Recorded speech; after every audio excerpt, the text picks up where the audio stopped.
Here's the exhaust for Brett's car. We've got the Kooks 1 7/8 headers, GM header gaskets. Don't use the header gaskets that come from Kooks. They suck. ARP bolts. Now these are the 12-point header bolts, and they're designed for the flange because the flange is thicker on the headers than they are the GM kit. Kooks mid pipe and Kooks end piece that's going to connect to the factory mufflers. So here's Brett's car. It's 17 Slipstream blue, low miles, automatic, LS3, Rotofab intake, and some TSW wheels. And we'll be modifying the back like we said. Stock mufflers with the bimodal and spider taillights, Holden badges. Here's his Instagram account if you want to follow him. Free plug. And yeah, so that's pretty much Brett's car. We're gonna get this car. Oh, it has a carbon fiber lip from Josh. I can't remember his last name. Josh Jakes or something. It starts with a J. He's on the SS Facebook groups. Not hard to find. And here's the front shot. So let's go ahead and get this car fired up. We'll hear the factory exhaust, and then we'll get started on the exhaust install.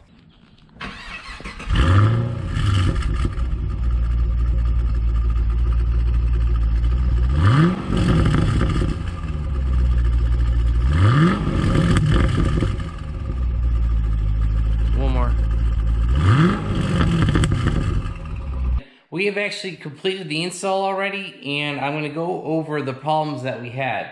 Now, Brett's car, as you can see, isn't here, so I'm kind of filming this after the fact.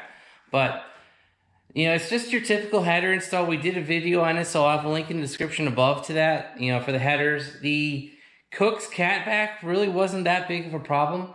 You know, it's slip-fitting connectors. You got to get everything in.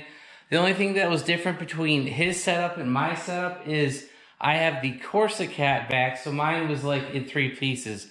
You get the catback section, you got the mufflers, and you got the connectors going from the Kooks headers to the Corsa. Well, his was all Kooks parts, all the way except for the mufflers, and he's got a 2017, so his car has the bimodal mufflers.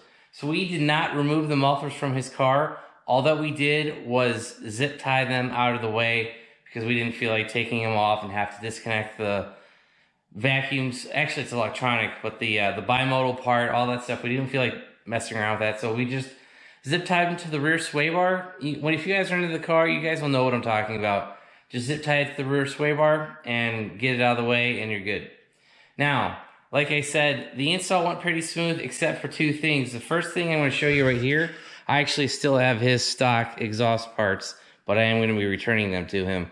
This is the passenger side header, and we could not get this rear O2 sensor off of the car. As you guys can see, I chewed the hell out of the socket fittings, and this O2 sensor would not budge loose at all.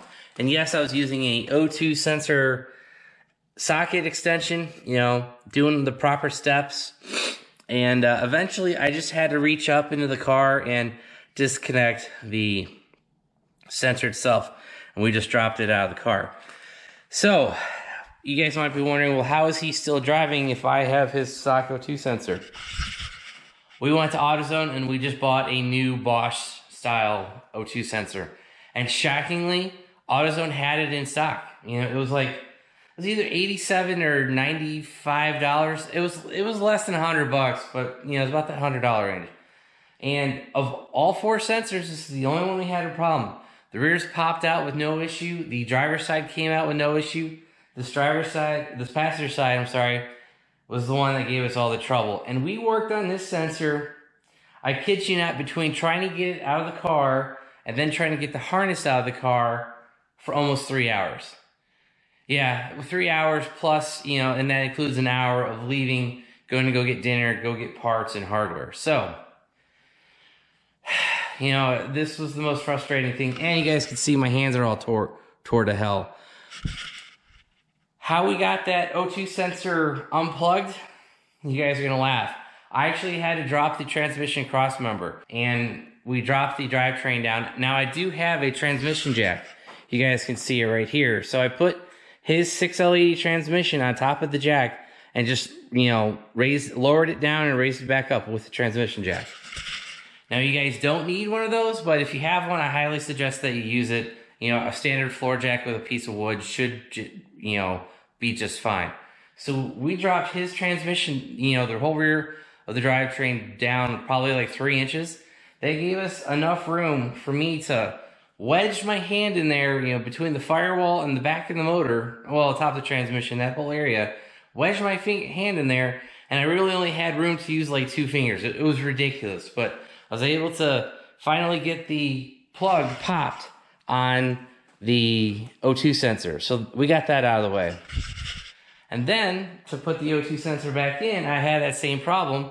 You know, we had left the transmission down at an angle, jammed my hand back up in there, but with this triangular plug, guys, this is actually a total pain in the butt to get lined up. If it's, you know, it can like kind of start, it'll be off kilter, so it won't fit. It can go a little bit that way, a little bit this way. And it was just a total nightmare of trying to get that O2 sensor plugged in and removed.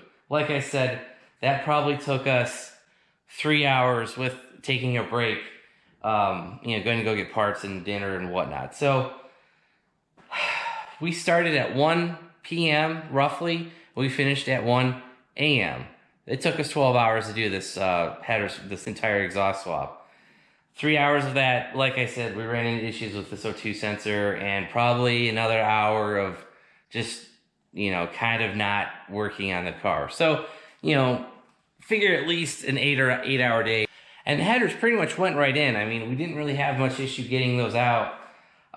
We had a little bit of issue getting the gaskets in, but, you know, that's just kind of the thing. You know, I don't know if we talked about this earlier, but we decided to use the GM gaskets. The gaskets that come with the Kooks headers leak. And, well, his headers were used, so he didn't have the gaskets. So I just told him to buy the, you know, the GM gaskets. And I've already switched my header gaskets out on the Corvette because mine leaked. Mine were from Kooks.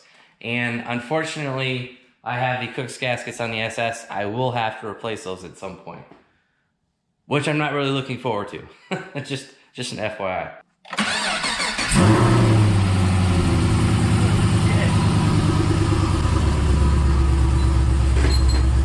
No engine codes. Oh, they will.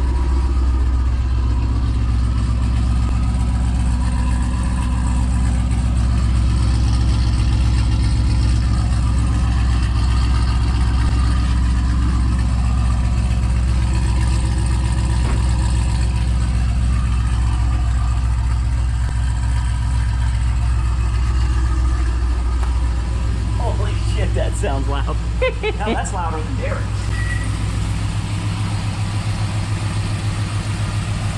Okay, guys, you just heard the first fire up of the entire system from Kooks on Brett's SS, and I want to remind you, it is catless, so his will be a little louder than most cars that are running cats. Like his car is, yeah, it has more of a growl than my car does with the Corsa kit. So, you know, it is a little louder, and he's got stock 16, 17 mufflers on it. So I actually asked Brett to film the first like cold start, you know, overnight, let it sit overnight, first cold start. Let's cut to that now.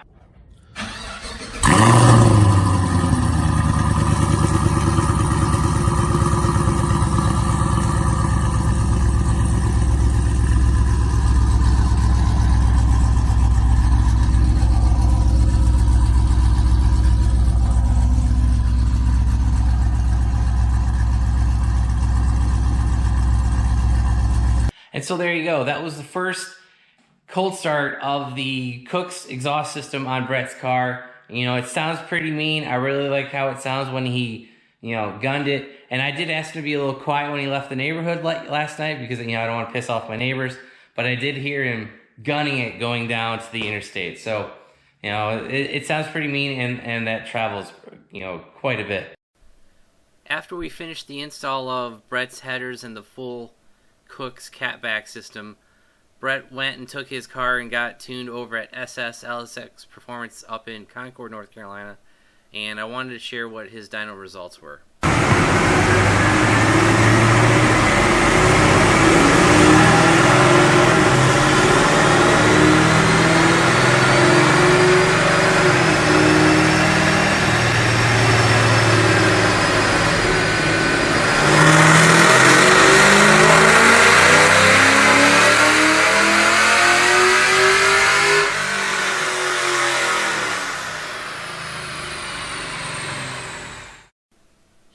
before and after dyno results of Brett's tune. Now his car was previously tuned with a rotofab intake, and it put down 355 real horsepower, 357 foot-pounds of torque, and after the tune with the headers with an exhaust was 404 and 406 foot-pounds of torque. Not bad. That's almost 50 real horsepower for the headers and exhaust install. I hope you guys enjoyed the install overview video. I can't really call this a entire install video because we didn't really film much of it.